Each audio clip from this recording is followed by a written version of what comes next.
ሰላም ዩቲዩብ ፋሚሊ እንዴት ናችሁ? welcome back to Mr. ዩቲዩብ ቻናል። ዛሬ ደግሞ የምናየው ሁለት የሚያምታቱን አይነት ጥንድ የሆኑ ቃላቶችን ነው የምናያቸው። ስናያቸው አንድ አይነት የሚመስሉ ነገር ግን ትርጓሜያቸው ማጠቃቀማቸው የተለያዩ ቃላቶችን ነው የምናየው። ዛሬ በጣም ቀላል ለሰን ነው የሚሆነው። ማስታወሻ መያዝ እንዳትረሱ። let's get into it.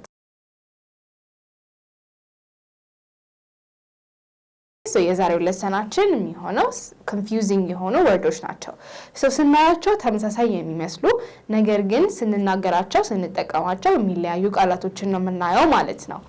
The first pair of words that we're going to see today is allowed እና allowed.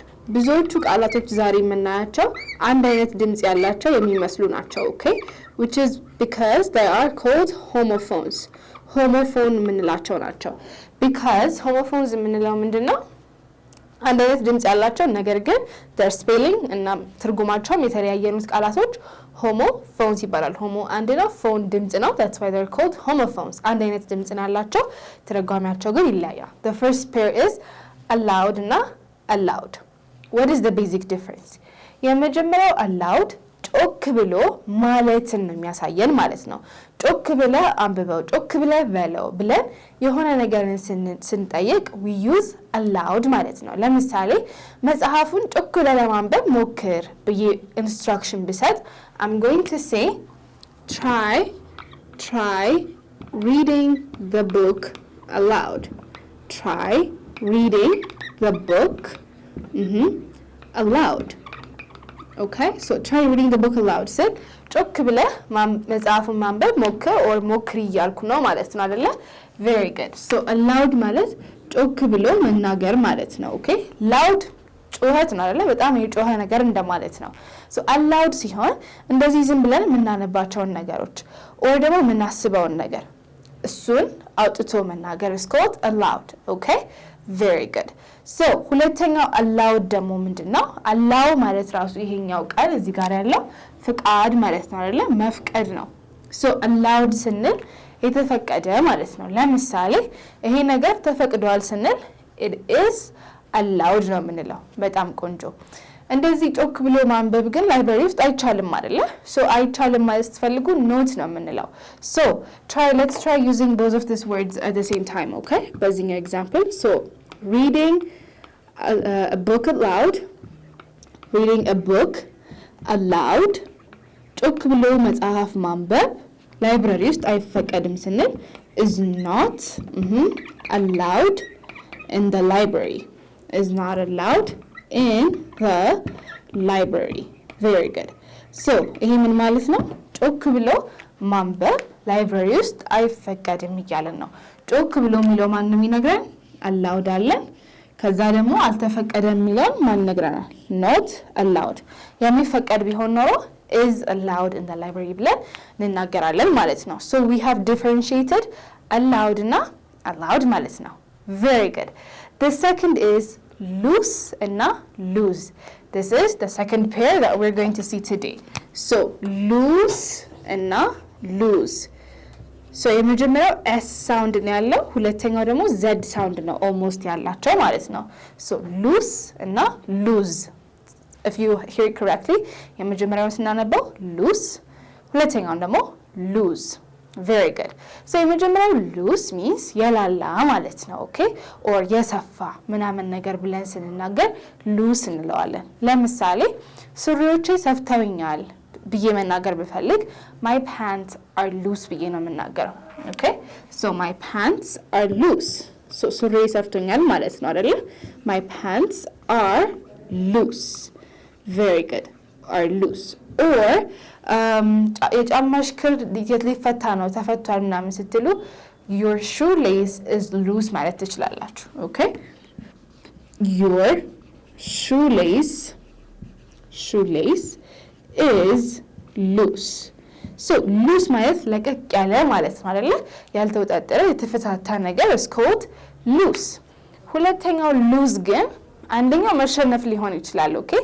lose መሸነፍ ሊሆን ይችላል። ሁለተኛው ደግሞ ማጣት መጥፋቱን በሉዝ እንገልጸዋለን።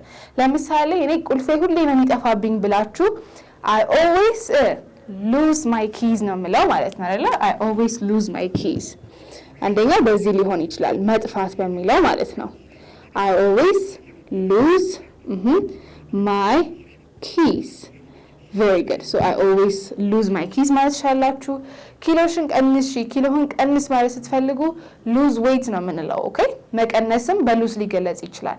for example ኪሎ ቀነስኩኝ ብላችሁ lose-ን lost አደርጋታለሁ ማለት ነው። ኦኬ I lost weight.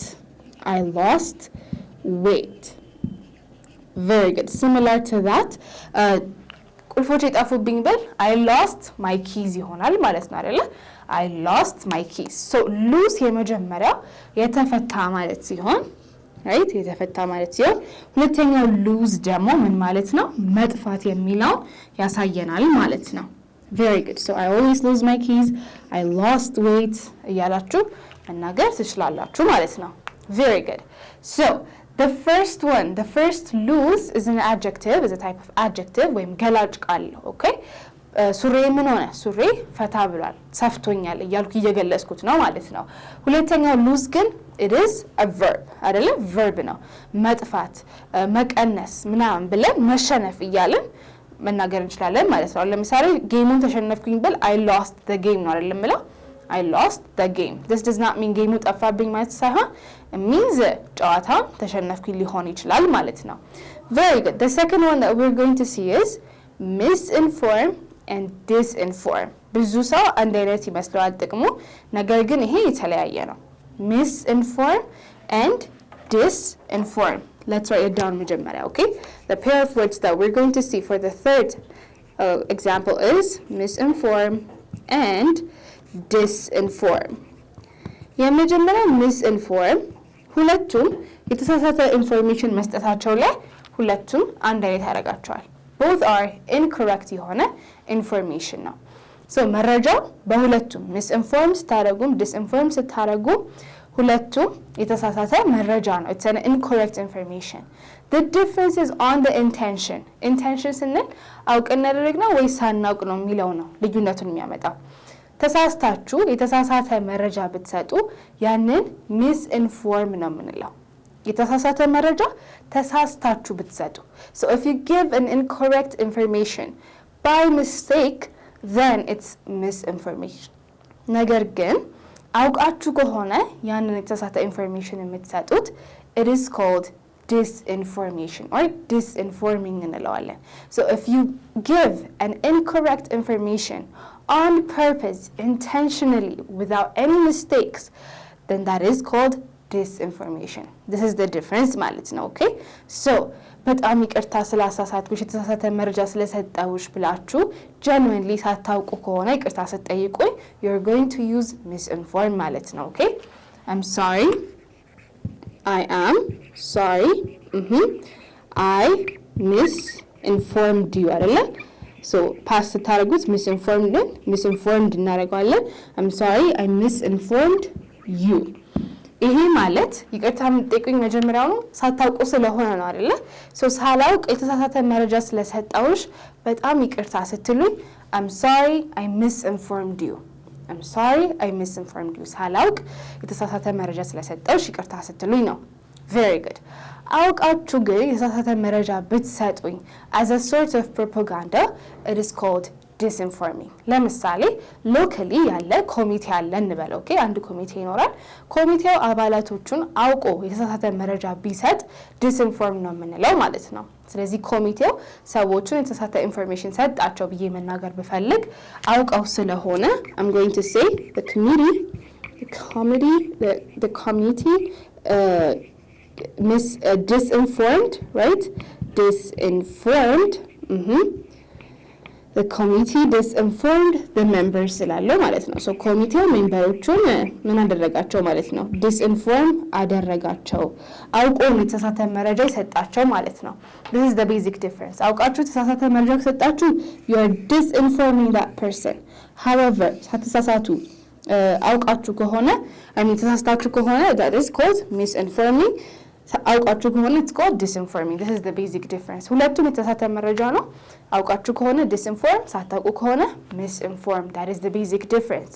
Very good. The next one is weary እና weary የሚለውን ነው። Okay, so weary na weary. Let me write it down for you መጀመሪያ so weary na weary የሚለውን ቃል ብዙ ሰው አንድ አይነት አድርጎ ይወስደዋል ነገር ግን they're very different. So የመጀመሪያው weary, try reading it. weary, okay, weary. ይሄ weary ማለት በጣም exhausted መሆን በጣም tired መሆን ነው. so በጣም መድከምን መዛልን የሰውነት መዛልን we call it weary. What do we call it? weary, tired, exhausted የሚለውን ቃል በዚህ መተካት ትችላላችሁ. for example በጣም ብዙ ስራ ስለሰራው ደክሞኛል ስትሉ I'm weary from too much work. okay ከስራው ብዛት ሰውነቴ ዝሏል ስትሉ I am weary from too much work. okay I am weary from too much work. very good. so ከስራው ብዛት በጣም ደክሞኛል ስል ወይ ሰውነቴ ዝሏል ስል I say I'm weary from too much work. very good. weary. ሁለተኛው ደግሞ weary የሚለው ነው. weary is cautious መሆን ነው መጠንቀቅ ያንን ነገር መፍራት ያንን ነገር ላለማድረግ መጠንቀቅ is called being weary of it. okay for example በዝናብ መንዳት አልወድም በዝናብ አልነዳም ላለመንዳት እጠነቀቃለሁ ያንን ነገር avoid አደርጋለሁ ስትሉ weary የምትለውን ቃል ነው የምትጠቀሙት. so I'm weary of driving in the rain. okay I am weary of driving in the rain. okay I am weary ስንል በጣም cautious ነኝ ማለት ነው. okay ያንን ነገር እፈራዋለሁ actively. so I'm weary of driving in the rain. so በዝናብ መንዳት በጣም ስለምፈራ mostly አላደርገውም እንደማለት ነው የሚቆጠረው. I'm weary of driving in the rain. ይሄን ነገር በጣም cautious ነኝ እንደ አደጋ ነው የምቆጥረው. so ብዙን ጊዜ አላደርገውም እንደማለት ነው. very good. so we have weary and then we have weary. The next one that we're going to see is bear and bear, which sounds the same አይደለ? let's write it down መጀመሪያ በደንብ እንድትለዩት. bear and bear. so we have bear and then we also have bear. okay so what is the basic difference between these two words? የመጀመሪያው bear ባዶ እንደማለት ነው. okay ለምሳሌ ባዶ እግሬን ነኝ ብላችሁ or ባዶ እግሬን ነበርኩኝ ብል I'm going to say I was barefoot. okay I was barefoot. I was barefoot. so ይሄን ማለት ነው ባዶ እግሬን ነበርኩኝ እያላችሁ ነው ማለት ነው አይደለ? very good. so I was barefoot. በጣም ቆንጆ. I was barefoot. ወይም ደግሞ ፈገግ ስንል ጥርሳችንን እንገልጣለን አይደለ? so you bare your teeth when you're smiling. you bare your teeth when you're smiling. very good. ሁለተኛው bear ግን መቋቋም የሚለውን ነው. okay የሚነግረን መቋቋም is called bear. ለምሳሌ እኔ ህመሙን ልቋቋመው አልቻልኩኝም ማለት ብፈልግ አልቻልኩም ምለው በካንት ነው መቋቋም is bear. so I can't bear the pain ይሆናል ማለት ነው. okay so it's going to become what? I cannot or I can't I can't what? bear the pain. very good. so የመጀመሪያው bear እርቃን ባዶ ማለት ሲሆን ሁለተኛውን ደግሞ bear ምንድነው መቋቋም ነው ማለት ነው. so these are confused words ናቸው አይደለ? confusing ይመስላሉ bear. so you don't say I was barefoot ስንል ባዶ እግሬን ነበርኩኝ ነው. I can't bear the pain ከሆነ ህመሙን አልቻልኩትም ማለት ነው. very good. the next pair of words that we're going to see is remember and remind. remember and remind. so እነዚህ ተመሳሳይ ይመስላሉ. let me write it down for you መጀመሪያ ተመሳሳይ ይመስላሉ ኮንሰፕታቸው ተመሳሳይ ቢሆንም ትርጓሜያቸው ግን የተለያየ ነው. so we have remember ማስታወስ የሚለው remind ደግሞ በአማርኛው ስትተረጉሙት ማስታወስ ነው. ነገር ግን አስታውሰኝ ማለት ስትፈልጉ ወይ አስታውሽኝ ምናምን ስል I say don't say remember I say remind. okay remind me እንዳልረሳው አስታውሽኝ ስል I say remind me. አስታወስኩትኝ ማለት ብፈልግ ግን I remember ነው የምለው. this is the difference. okay አስታወስኩትኝ ምናምን ስል I remember ነው የምጠቀመው. አስታውሽኝ እንዳልረሳው ከሆነ remind me ይሆናል ማለት ነው. this is the difference. okay so we have remember and remind. so remember ማስታወስ ሲሆን right አስታወስኩትኝ ነው. remind ደግሞ አስታውሽኝ or አስታውሰኝ ስል remind me መሆን ይችላል so ቅድም አስታውሰኝ ነበር ስል I got reminded very good ቅድም አስታውሻው ነበር በራሴ ከሆነ I remembered it ይሆናል ማለት ነው very good so the difference is the doer of the action አይደለ remember የምታደርጉት by yourself ነው remind የምናደርገው ግን ለሌላ ሰው ሲሆን ነው ማለት ነው very good so remember እና remind አየን bear እና bear አይተናል we have one more which is sometime and sometimes okay sometimes and sometimes let me write it down for you የመጀመሪያው sometimes s ያለው sometimes አንዳንድ ጊዜ ብለን እንድናገር የሚረዳ ቃል ነው it's an adverb sometimes አንዳንድ ጊዜ እንደዛ አደርጋለሁ ስትሉ you use sometimes ለምሳሌ አንዳንድ ጊዜ ወደ ቤቴ በእግሬ ሄዳለሁ ብትሉ I walk home sometimes I walk home sometimes very good sometimes አንዳንድ ጊዜ እንደማለት ነው ሁለተኛው ደግሞ some time ነው የሆነ ጊዜ ብላችሁ መናገር ስትፈልጉ ነው ኦኬ የሆነ ጊዜ እንገናኝ ብላችሁ let's meet sometime let's meet some time very good so I walk home sometimes ካልኩኝ አንዳንድ ጊዜ ቤቴ በእግሬ ሄዳለሁ እያልኩኝ ነው ነገር ግን if I'm saying sometime ግን የሆነ ጊዜ ብዬ የተናገርኩኝ ነው ማለት ነው የሆነ ጊዜ እንገናኝ ከሆነ let's meet sometime እንጂ you don't say let's meet sometimes let me sometimes ማለት አንዳንድ ጊዜ እንገናኝ ነው እንጂ የሆነ ጊዜ ማለት አይደለም that is the difference very good so these are the pair of words for today let's revise them one more time በደንብ እንደገባችሁ ለማረጋገጥ quick recap so the first word that we saw was the first pair of words were allowed and allowed so የመጀመሪያው allowed ጮክ ብሎ መናገር or ጮክ ብሎ ማንበብን ያሳየናል ለምሳሌ መጽሐፉን ጮክ ብለሽ አንብቢው ሞክሪ ብል try reading the book aloud ሁለተኛው allowed ደግሞ ተፈቅዷል ለማለት ስንፈልግ ነው ለምሳሌ መጽሐፍ ጮክ ብሎ ማንበብ ላይብራሪ ውስጥ አይፈቀድም ማለት ብፈልግ reading a book aloud is not allowed in the library ነው ማለት ማለት ነው ቆንጆ ሁለተኛው ደግሞ loose እና lose እዚህ ጋር s sound ነው እዚህ ጋር z sound ነው loose ፈታ ያለ የተፈታ እንደማለት ነው so ሱሪ ሰፍቶኛልና መሰል my pants are loose ጫማሽ ተፈቷል ሊፈታ ነው ስትሉኝ your shoelace is loose very good ሁለተኛው lose ግን የመጀመሪያው መጥፋት ሊሆን ይችላል okay so ሁሌ ቁልፍ ይጠፋብኛል ስል I always lose my keys ሁለተኛው መቀነስ ሊሆን ይችላል ውፍረት ቀነስኩ ብላችሁ I lost my weight ጨዋታውን ተሸነፍኩኝ ቢሆን I lost the match ማለት ትችላላችሁ very good the third one is misinform and disinform ሁለቱም የተሳሳተ መረጃ ቢሆንም አውቃችሁ ካልሆነ በስተት ከሆነ ኢንፎርሜሽኑን የተሳሳተ ኢንፎርሜሽን የሰጣችሁት misinform ነው የሚባለው ስለዚህ ተሳስቼ የተሳሳተ መረጃ ስለሰጣውሽ ይቅርታ ብዬ መጠየቅ በፈልግ I'm sorry I misinformed you ነው የምለው I am sorry I misinformed you ቆንጆ ሁለተኛው ግን አውቄ የተሳሳተ መረጃ ብሰጣችሁ I am disinforming you so ኮሚቴው ሜምበሮቹን አባላቶቹን